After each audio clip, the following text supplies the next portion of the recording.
feel like I'm just gonna go. That light is in such a bad place. I know, but you can't really do anything about it. I know. The lighting here is terrible. Hello guys, Sarah and Mon from Strong Girls Club. Today we want to show you how to squat. We've got a few do's and don'ts of setting up your squats as well. Hopefully you've watched our videos on ankle and hip mobility and warm-ups, and this is what to do if you've just done your warm-ups, mobility activations, and you're about to squat. So let's get started. All right, so we're going to make sure that we've got either a flat sole shoe, such as Vans or Converse, or we're going to take our shoes off, because our normal runners have a little bit too much padding and they're not going to allow you to effectively do your squat or hit depth in your squat. So it is important that you have flat sole shoes, squat shoes, no shoes, or yeah, just not runners. All right, so what you're going to do first is you've done your activations, mobilizations. You're going to do, let's go for just 5 today. You probably want to do 10, but we'll do 5 goblet squats. So Mon, if you'd like to do your 5 goblet squats, please. Yeah, perfect. And if you stand side on, we can see how low you're going as well. Yeah, nice. And one more. Good. All right, you can pop that there. Cool. All right, so now you're going to approach the bar, and I will get up for this. I'm not going to stay down here the whole time. All right, so Mon is going to approach the bar. She's going to look at where she is setting her hands. She's then going to duck underneath the bar and pull the bar. Pull, yes. All right, so stopping there, Mon. So you can see that Mon has both her feet underneath the bar. So a common mistake I see, Mon, can you take your feet backwards? Just, yeah. So a common mistake I see is people not getting their feet under the bar and they try and lift up from there. So we're going to readjust and put our feet underneath the bar. Perfect.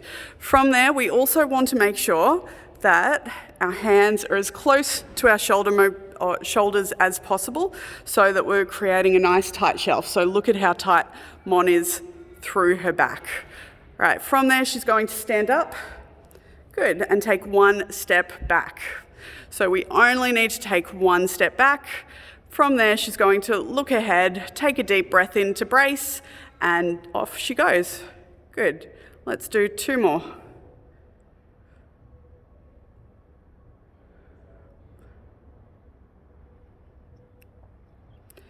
Very, very good. All right, and rack that bar.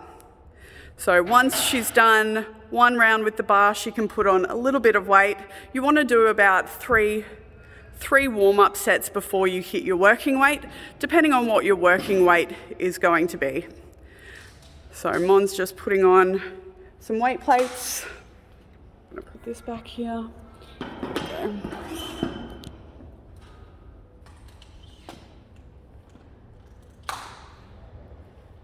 And then she's setting up. She's going to pull that bar down her back.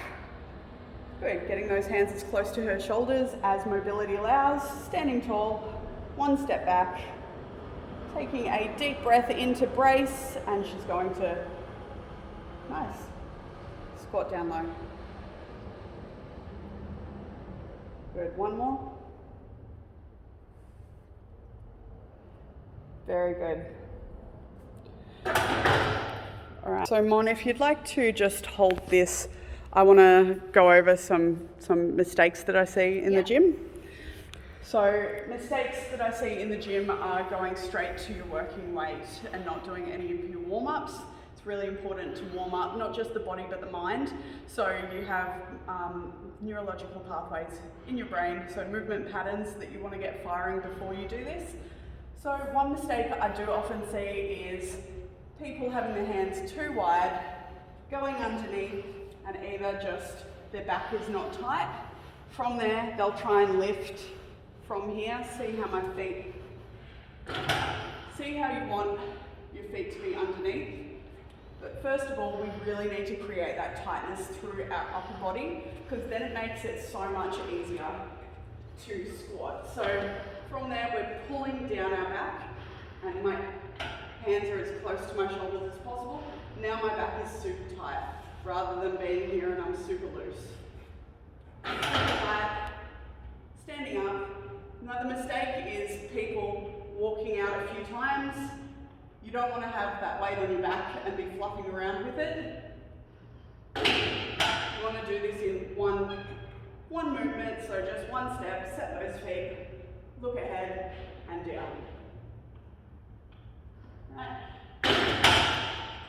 Alright, a very in-depth video. I hope you've learnt something from our just demonstration there. Make sure you're always warming up appropriately, and specific action is going to give you a specific result. So your warm-up, mobilization and activation needs to be specific to what you're doing in the gym.